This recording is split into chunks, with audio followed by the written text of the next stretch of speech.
We're leaving Brest with funny old houses at the entrance of the Rade de Brest towards La Gironde.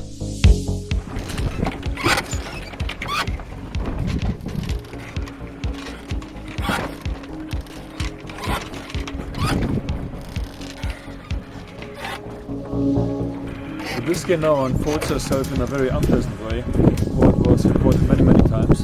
It has waves up to 2 meters and next to no wind. This will change tonight. It will become, if I keep this course, it will become a head-on wind. But I'll have to take also that if I don't process faster than this. And that is it. That is the Biscay. It is very challenging. I decided on doing a trick. Thank you, Stefan, for your tip. It's about this. I dropped the anchor because I'm quite tired actually to go always bullheaded against the current and to stick around for hours. And so I chose an anchorage nearby the fairway, and let's see how this works out. At the time it's very rolly, partially, you know, but it's completely new for me and definitely the wisest thing to do. Theoretically I knew, okay, I could do this, I should do this, and now I've done it. Again, thank you very much for this tip. I'm up to the task. And the next days then, there came this.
Then it was time to play around with my chart.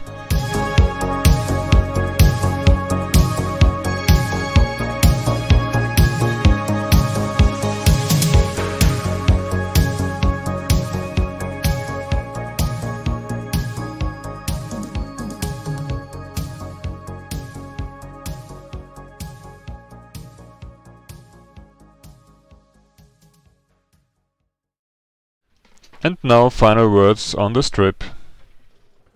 Dear people, I arrived at the harbor of Verdon Sur Mer.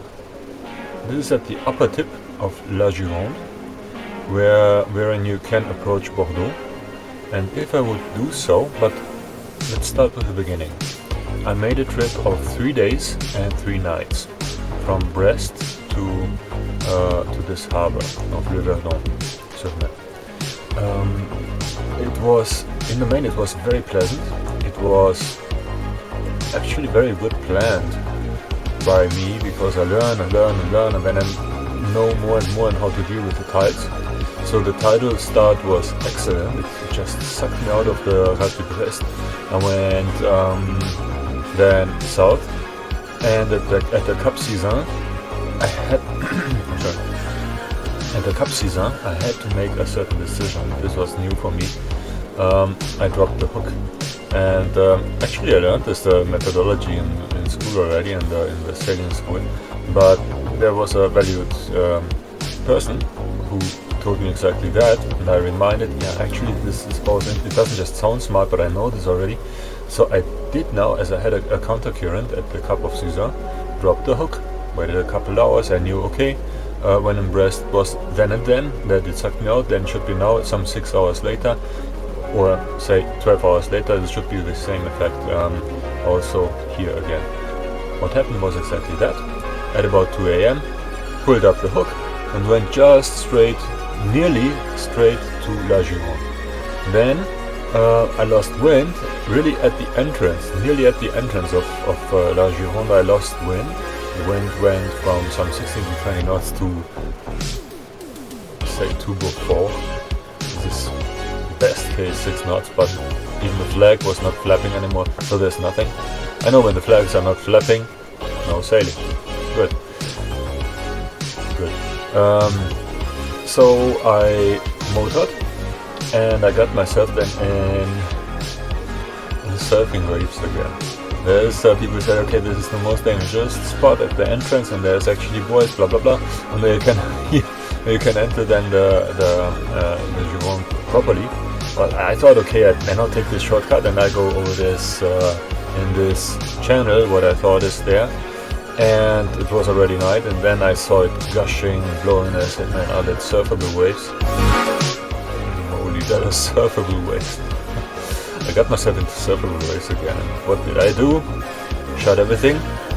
The first surfable waves was not closed. If that thing would be something big, it would have flooded the boat. What then follows is immediately you capsize, you submerge and become a new boat. When you're not built as a new boat, as I am, you're in deep trouble.